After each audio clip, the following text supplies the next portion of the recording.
स्वागत है दोस्तों आप सभी का आपका अपने चैनल वीके ऑनलाइन क्लास में। तो दोस्तों इस वीडियो में हम लोग बहुत सारे महत्वपूर्ण प्रश्नों को देखने वाले हैं जो कि आगामी सभी एग्जाम के लिए अत्यंत महत्वपूर्ण है। चाहे वे सीटेट हो या फिर शिक्षक भर्ती हो या फिर किसी भी तरह के कंपटीशन एग्जाम के लिए अत्यंत महत्वपूर्ण है, क्योंकि दोस्तों ये सब्जेक्ट है सामाजिक विज्ञान का और सामाजिक विज्ञान के ऐसे पार्ट से हम लोग लिए हैं जो कि नॉर्मल सामान्य ज्ञान से क्वेश्चन आता है उसी प्रकार से है। तो दोस्तों हमारे साथ वीडियो में पूरा बने रहे और चैनल को अभी तक आप लोगों ने सब्सक्राइब नहीं किया है तो चैनल को सब्सक्राइब करके बेल आइकन को प्रेस कर दीजिए। तो आइए दोस्तों देखते हैं आज का हमारा प्रश्न। पहला प्रश्न है, ऋग्वेद में किन तीन देवताओं का वर्ण मिलता है? तो किन तीन देवताओं का वर्ण मिलता है दोस्तों? इसका जो आंसर हो जाएगा वो है ऑप्शन डी, अर्थात सोम, इंद्र और अग्नि। तो ऋग्वेद में इन तीन देवताओं के वर्णन मिलता है। अगला देखते हैं दोस्तों। प्रश्न है, वैदिक प्रार्थनाओं को कहा जाता है तो क्या कहा जाता है दोस्तों वैदिक प्रार्थनाओं को? तो इसका जो आंसर हो जाएगा वो हो जाएगा ऑप्शन पहला, अर्थात ए, तो सूक्त कहा जाता है। अगला प्रश्न है, संस्कृत, वैदिक संस्कृत तथा प्राक संस्कृत किस वेद की भाषा है? तो किस वेद की भाषा है? इसका जो आंसर हो जाएगा दोस्तों वो हो जाएगा ऑप्शन बी, अर्थात ऋग्वेद की भाषा है। अगला प्रश्न है, पुरोहित, राजा, जन, विष का उल्लेख किन ग्रंथ में मिलता है? तो किस ग्रंथ में मिलता है? इसका जो आंसर है दोस्तों ये हो जाएगा ऑप्शन डी, अर्थात ऋग्वेद में मिलता है इन सभी का उल्लेख। अगला प्रश्न देखते हैं दोस्तों, दिया है, ऋग्वेदिक काल में राजा का चुनाव किया जाता था तो किसके द्वारा किया जाता था राजाओं का चुनाव? तो इसका जो आंसर है दोस्तों वो हो जाएगा ऑप्शन बी, अर्थात जनता के द्वारा किया जाता था ऋग्वेद में राजाओं का चुनाव। अगला प्रश्न है, विनय पिटक संबंधित है तो किससे संबंधित है दोस्तों विनय पिटक? ए दिया है व्याकरण से, बी है दर्शन शास्त्र से, सी है उपनिषद से और डी है बौद्ध ग्रंथ से। तो इसका जो आंसर है दोस्तों वो हो जाएगा ऑप्शन डी, अर्थात बौद्ध ग्रंथ से संबंधित है विनय पिटक। अगला प्रश्न देखते हैं। प्रश्न है दोस्तों, प्राकृत भाषा में किस ग्रंथ की रचना की गई थी? ठीक है दोस्तों, क्या भाषा है? तो प्राकृत भाषा है। तो इस भाषा में किस ग्रंथ की रचना की गई थी ये पूछा गया है और इसका जो आंसर है दोस्तों वो हो जाएगा ऑप्शन ए, अर्थात जैन धर्म ग्रंथों की रचना।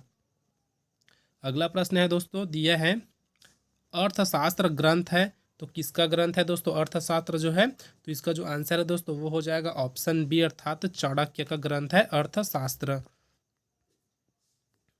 अगला प्रश्न है, कश्मीर के इतिहास की जानकारी निम्न में से किस ग्रंथ से मिलती है? ठीक है दोस्तों, क्या है तो कश्मीर ना, याद रखिएगा कश्मीर के इतिहास के बारे में पूछा गया है। तो इसका जो आंसर है दोस्तों वो हो जाएगा ऑप्शन सी, अर्थात राज तरंगिणी से मिलता है। अगला प्रश्न है, बुद्ध के पूर्व जीवन से संबंधित घटनाओं का वर्णन मिलता है, किससे मिलता है दोस्तों ये पूछा गया है ना। इसका जो आंसर हो जाएगा वो है ऑप्शन बी, अर्थात जातक कथाओं से मिलता है। अगला प्रश्न है दोस्तों, प्रश्न है, किताब उल हिंद के लेखक हैं तो कौन है दोस्तों किताब उल हिंद के लेखक? तो इसका जो आंसर है दोस्तों वो हो जाएगा ऑप्शन सी, अर्थात अल बरूनी। तो ये क्या है दोस्तों किताब उल हिंद के लेखक हैं। अगला प्रश्न है, प्राचीनतम सिक्कों को क्या कहा जाता है? ठीक है, प्राचीनतम जो सिक्के होते हैं उनको क्या कहा जाता है? तो क्या कहा जाता है दोस्तों सभी को पता है। इसका जो आंसर हो जाएगा वो है ऑप्शन बी, अर्थात आहत सिक्के कहा जाता है प्राचीनतम सिक्कों को। अगला प्रश्न है, मौर्य युगीन समाज की जानकारी किस ग्रंथ से प्राप्त करने का स्रोत है? ठीक है दोस्तों, किस ग्रंथ से बोला गया है? तो ग्रंथ का नाम बताना है। तो इसका जो आंसर हो जाएगा दोस्तों वो है ऑप्शन ए, अर्थात इंडिका। अगला प्रश्न देखते हैं। प्रश्न है चौथे नंबर का इसमें से, जिसमें दिया है, ब्राह्मण ग्रंथों की रचना का उद्देश्य है। तो क्या उद्देश्य है दोस्तों ब्राह्मण ग्रंथों की रचना का? तो इसका जो आंसर है दोस्तों वो हो जाएगा ऑप्शन सी, अर्थात वेदों में कर्म कांडों तथा यज्ञों को समझने के लिए। अगला प्रश्न है, प्रश्न में दिया है, मध्यकालीन भारत में धर्म, रीति रिवाज तथा समाज का वर्णन निम्न में से किसकी किताब से मिलता है? तो किसकी किताब से मिलता है दोस्तों? इसका जो आंसर हो जाएगा वो है ऑप्शन बी, अर्थात अल बरूनी के किताब से मिलता है। अगला प्रश्न है, निम्न में से कौन सी भाषा भारोपीय भाषा परिवार की नहीं है? ठीक है दोस्तों, क्या है तो भारोपीय भाषा परिवार की नहीं है ये पूछा गया है। तो इसका जो आंसर है दोस्तों वो हो जाएगा ऑप्शन सी, अर्थात तिब्बती भाषा। अगला प्रश्न है, तेलुगु, तमिल, कन्नड़ किस भाषा परिवार की भाषाएं हैं? तो किस भाषा परिवार की भाषाएं हैं? तो ये है द्रविड़ भाषा परिवार की भाषाएं। याद रखिएगा दोस्तों क्या क्या है, तो तेलुगु, तमिल और कन्नड़। अगला प्रश्न है,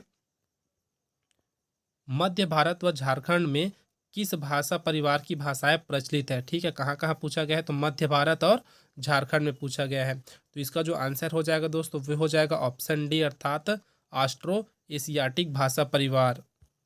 अगला प्रश्न है चौथे नंबर का इस सेट से, निम्न में से किस भाषा परिवार की भाषाएं भारत के पूर्वोत्तर राज्यों में बोली जाती है? ठीक है दोस्तों, कहाँ पूछा गया है? तो भारत के पूर्वोत्तर राज्यों में पूछा गया है। तो इसका जो आंसर है दोस्तों वो हो जाएगा ऑप्शन बी, अर्थात तिब्बती बर्मा भाषा परिवार। अगला प्रश्न है, यूनानी, उर्दू, फारसी, सिंधी किस भाषा परिवार की भाषाएं हैं? ठीक है दोस्तों, भाषा लिखा है, भाषा है, भाषा परिवार की भाषाएं हैं। तो इसका जो आंसर हो जाएगा दोस्तों वह है ऑप्शन सी, अर्थात भारोपीय भाषा परिवार। अगला प्रश्न है, जिन स्थान पर इमारतों, औजारों व बर्तनों के अवशेष मिलते हैं उस स्थान को कहा जाता है? क्या कहा जाता है दोस्तों उस स्थान को? तो उसको उद्योग स्थल कहा जाता है। ठीक है, ऑप्शन सी हमारा यहाँ सही हो जाएगा। अगला प्रश्न है, भीमबेटका किस प्रकार का पुरा स्थल है? ठीक है दोस्तों, क्या है? तो भीमबेटका, याद रखिएगा, तो किस प्रकार का पूरा स्थल है ये पूछा गया है। तो इसका जो आंसर हो जाएगा दोस्तों वो हो जाएगा ऑप्शन सी, अर्थात आवासीय पूरा स्थल। अगला प्रश्न है, आरंभिक मानव को किस नाम से जाना जाता है? तो किस नाम से जाना जाता है दोस्तों? जो आरंभिक मानव है उसको शिकारी खाद्य संग्राहक के नाम से जाना जाता है। अगला प्रश्न है चौथे नंबर का,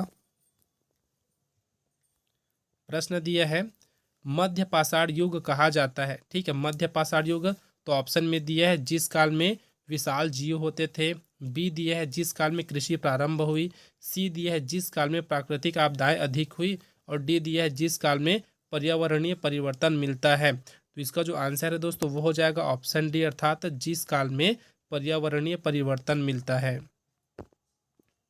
अगला प्रश्न है पांचवें नंबर का प्रश्न है जिसमें दिया है, मानव द्वारा कृषि करना किस युग में प्रारंभ किया? ठीक है दोस्तों, मानव द्वारा कृषि करना किस युग में प्रारंभ किया? चारों में से एक इसका आंसर है, हमको बताना है। और इसका जो आंसर है दोस्तों वो हो जाएगा ऑप्शन सी, अर्थात नवपाषाण युग में। अगला प्रश्न है, हड़प्पा में किस प्रकार की नगरीय संस्कृति मानी जाती है? किस प्रकार की है दोस्तों? तो इसका जो आंसर हो जाएगा ना वो है ऑप्शन सी, अर्थात एकल नगरीय संस्कृति। अगला क्वेश्चन देखते हैं दोस्तों जिसमें दिया है, हड़प्पा संस्कृति की निम्न में से कौन सी महत्वपूर्ण विशेषता थी? ठीक है दोस्तों, निम्न में से कौन सी महत्वपूर्ण विशेषता थी ये पूछा गया है। कहाँ की? तो हड़प्पा संस्कृति की। इसका जो आंसर हो जाएगा दोस्तों वो है ऑप्शन बी, अर्थात नगर योजना प्रणाली। अगला है, हड़प्पा संस्कृति में सबसे प्रभावशील वर्ग निम्न में से कौन सा था? ठीक है, क्या है? तो हड़प्पा संस्कृति में सबसे प्रभावशील वर्ग पूछा गया है। तो चार दिया है, चारों में से कौन सा था ये हमको बताना है। तो कौन सा था दोस्तों? तो इसका जो उत्तर है वो हो जाएगा ऑप्शन ए, अर्थात व्यापारी। अगला प्रश्न है, हड़प्पा के लोगों की धार्मिक पद्धति निम्न में से किस धर्म से लगभग समानता पाई जाती है? ठीक है दोस्तों, किस धर्म से लगभग समानता या फिर समान पाई जाती है? तो इसका जो आंसर है दोस्तों वह है ऑप्शन डी, अर्थात हिंदू। अगला प्रश्न है, जनपद का शाब्दिक अर्थ है। ठीक है दोस्तों, क्या है? जनपद का शाब्दिक अर्थ पूछा गया है। और इसका जो शाब्दिक अर्थ है वह है ऑप्शन सी, अर्थात लोगों के रहने का स्थान। तो इसको क्या कहा जाता है? जनपद कहा जाता है। तो इस प्रकार दोस्तों आज की वीडियो में बस इतना ही। वीडियो अगर आपको हेल्पफुल लगा तो वीडियो को जरूर लाइक करें, साथ ही अपने दोस्तों में जरूर शेयर करें। और दोस्तों अगर आप लोग अदर सब्जेक्ट का प्रैक्टिस सेट देखना चाहते हैं तो हमारे प्लेलिस्ट में आप लोग जाकर के जरूर देख सकते हैं। वहाँ बहुत सारे सब्जेक्ट का प्लेलिस्ट मिल जाएगा आपको, जिसमें आपको बहुत सारे प्रैक्टिस सेट भी मिल जाएंगे। तो मिलते हैं दोस्तों अगले वीडियो में कुछ इसी प्रकार के प्रश्नों के साथ। इस वीडियो में बने रहने के लिए आप